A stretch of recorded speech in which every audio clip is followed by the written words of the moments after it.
Little black book. You know what time it is. Time it is. Time it is. Time it is. Time it is. Time it is. Time it is. Time it is. Time it is. Hey guys, and welcome back to Little Black Book. You already know what time it is. Are you mad? Are you mad? Are you lean? Listen, we're about to get into this video. Listen, if you're new to the channel, make sure you like, share, subscribe. For those of you who are returnees, make sure you like, make sure you share the thing. You ain't got the minerals, baby. Are you mad? Are you mad? Are you lean, baby? Okay. Listen, let's get into the video. We're talking about pure-hearted young ones die first. The pure-hearted always die young, I should say. Even the pure-hearted ones always die young. Yeah, let's talk about it. Okay, so I don't know, obviously you guys have following the other two videos that I've done. I done Betrayal, and then I did also Silent Pain, and I want to talk also about this particular video here as well, which is the pure-hearted die young. Now many of you are watching this have got kind hearts. You know, you're full of love. You appreciate people. You see people. You're empathetic, sympathetic, and you are a genuinely nice person. And yet you keep encountering, or you've encountered in your lifetime, straight demons of maybe the opposite sex or even the same sex. Demons who have done things to you that have made you question why being a good person really is worth being a good person. Right? I know you know what I'm talking about. Say it with me, makes you question why you should be a good person in a world where people are wicked, rude, vile, hurtful, downright disrespectful. Do you know what I mean? And it makes you question yourself. And so I know there's a scripture where it talks about the pure-hearted ones, they will see God, right? And it's like, you know what? When I look at the life of Christ, yes, I'm a Christian. Sorry about that. I know you probably thought no, but I'm a Christian. When I look at Christ's life, he embodies what we're talking about today. A man who's 30 dies in 3 years. Within 3 years. Don't listen to the belly. A man dies within 3 years of his ministry, which was all about love. Which lets me know the more you love, the more you die. Yeah, it's sad. I'm just going to be honest with you. See, the one thing I've really clocked about my life, especially as a Christian and as an individual, the more nice, the more kind, the more I try to be Christ-like, the more people become devil-like. Yeah, because you seem to, you see, in the situations where you might have been petty before, you take the high road, and that person doesn't understand you took the high road and still wants to try and attack you. And then you're housing all the pain of that particular attack and saying, I'm going to let it go. And I'm going to take the high road. How many times should I take the high road? So it's like, when I look at the life of Jesus, a man came, preached that love your neighbor as yourself. Love God with all your heart. You know what I'm saying? And all he did was try to help people to understand, listen, it's all about God. And God's all about love. This is what I'm preaching about, the kingdom of God. That you should come and have a relationship with God. That's what he was preaching about, right? And yet, people, his own people turned on him and killed him and got him crucified. And before he got crucified, he was beaten, scourged, whipped, punched, kicked, spat. I mean, that still gets me. That they actually spat in his face, punched him and kicked him. Damn! But why do they do that? Because the pure-hearted die young. You see, the more that you be good, the more they become evil. And that's not to say everybody's like that, but that's just to say, in situations in life, you can choose the angel on your shoulder or the devil on your shoulder. And other people, you see, with great power comes great responsibility. And what's this power? The more you know to do right, the more you'll see that world is wicked.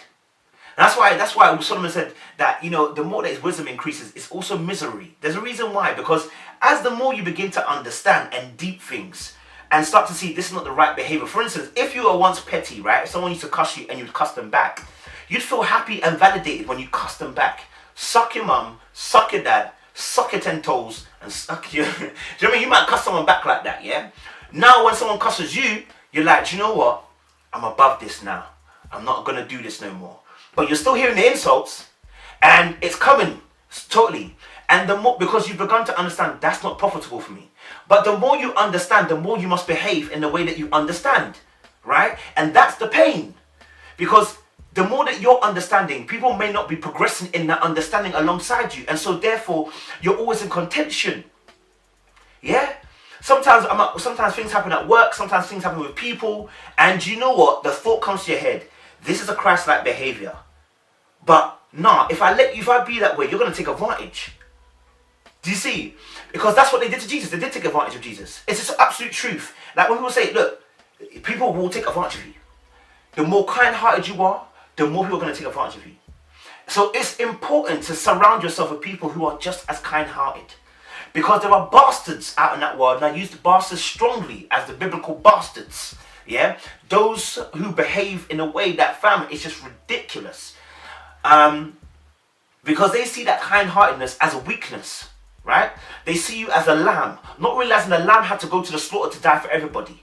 You become a martyr. And that's what I'm saying, that you do die young. And I'm not saying physically now. What I'm talking about us is emotionally. Sometimes we can die young in the sense of the fact that you can experience so many things that you want to turn off. And you want to go the opposite route. You now want to become the devil and the demon. For instance, I suffered, I think for me it was an emotional breakup, cause, yeah? And now, in that time when I broke up with the girl, I knew better than just to go out and sleep with girls. Do you know how painful that was? Now for me, that I knew better. When I didn't know better, I didn't give a flying monkeys, cuz I've got my little black book that is there. Open that up. What girls can I call? What girls can I chill with? What girls can we do a little Yeah? And I know who I can roll up to, right?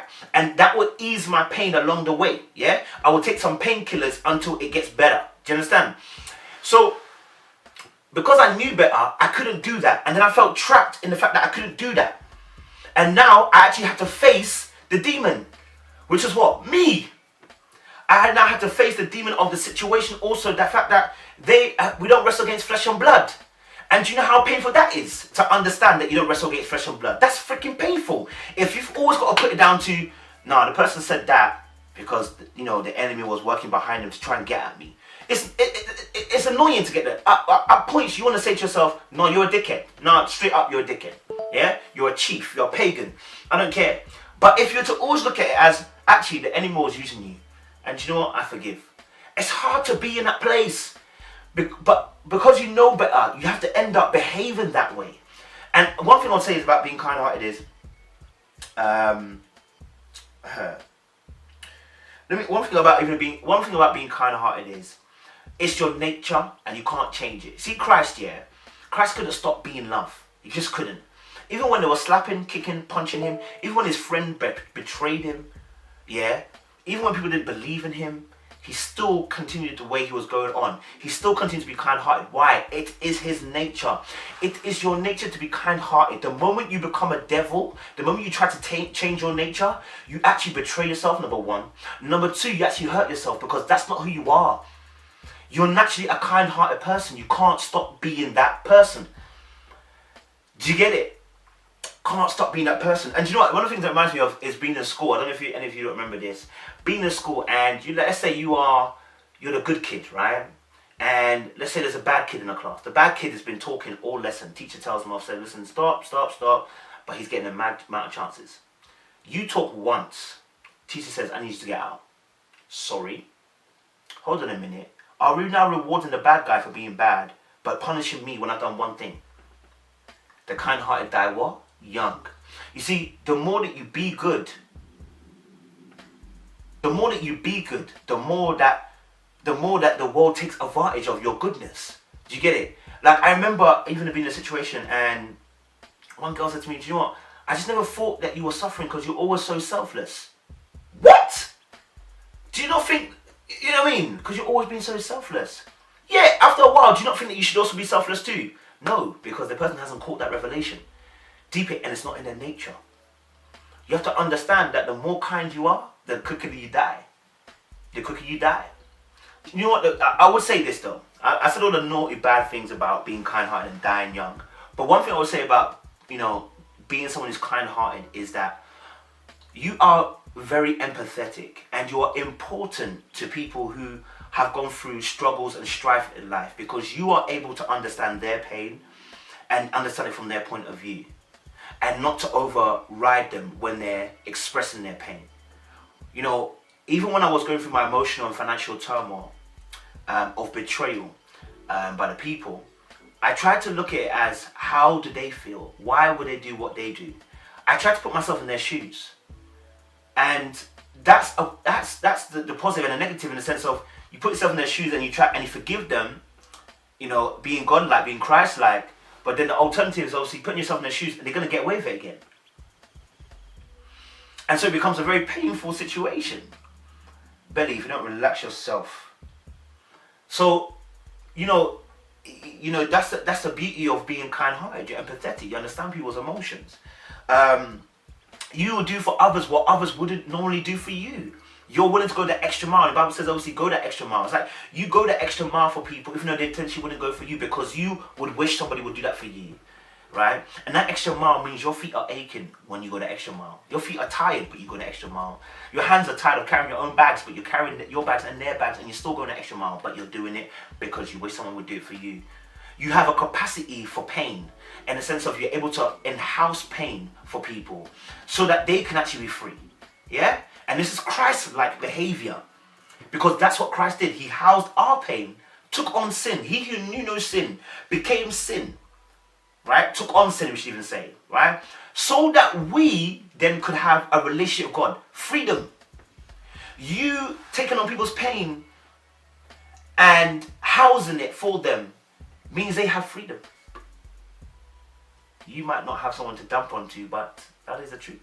So I want to end on this. Being kind-hearted, yes, comes with death early, but it does mean that you're able to fulfill a purpose that God has created us for, which is sometimes to be a tank for others, to be able to fill with what they're feeling, in order for them to experience some joy, and to have somebody they can rely on when they're going through their pain and their mess.